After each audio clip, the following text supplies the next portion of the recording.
Hey guys, Robert from Greenwood Bowcraft here. I'm just going to do a quick tutorial today on how to tie a bowline knot or bowline knot. I'm not sure how it's pronounced or how it's intended to be pronounced, but it's a knot I use anytime I make a paracord bowstring. It's called the king of knots because it doesn't slip, it doesn't bind, but it's relatively easy to take apart and adjust if you need to.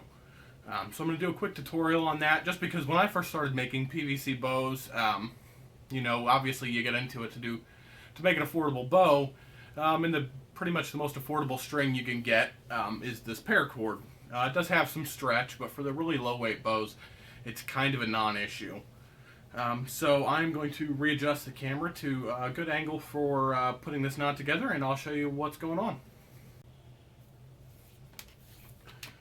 Alright guys, so here's where we're at. We've got our paracord ready. Generally what I do is I try and find what I think the bowstring length I'm going to need is, and I add about 6 inches of that to that number, and that's the length of paracord that I cut. And then I melt one end and then flatten it down to try and fuse some of those fibers together so they don't come back through the string once you've made your knot. So what we do is we get to go to one end and make a loop. So we've got a loop here. You take your leading edge, and the loop goes in front of the body of the string. So I take my leading edge and go through that loop, and then back over the body and through the loop the other direction. And from here, you take the bottom of the loop and the leading edge and pull them until you're about tight. And then you can tighten the string. It takes your slack out of it. Like I said, it's a great knot. It's not going to collapse on you. One thing you're going to want to do, but every time you use the knot, you're going to want to check it for defects.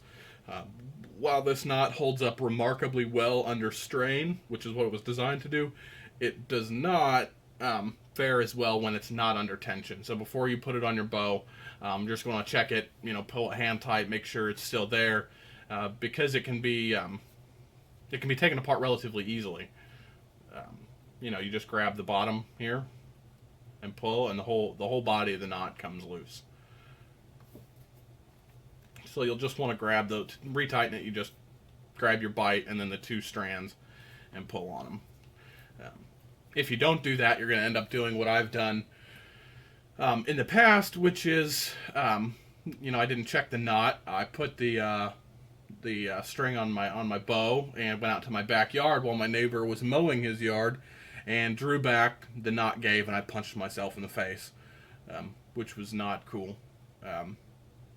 He's used to seeing me in the backyard playing with plastic sticks that I've painted to look like bows, so I think he's pretty used to it.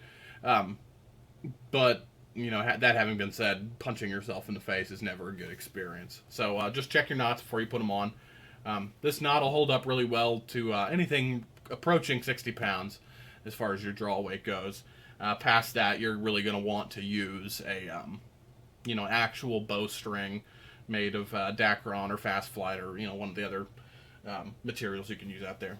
So here it is. If you guys see anything you think you might want to have a video on, or you have any questions, leave them in the comments down below, and we'll see if we can help you out. Thanks for watching.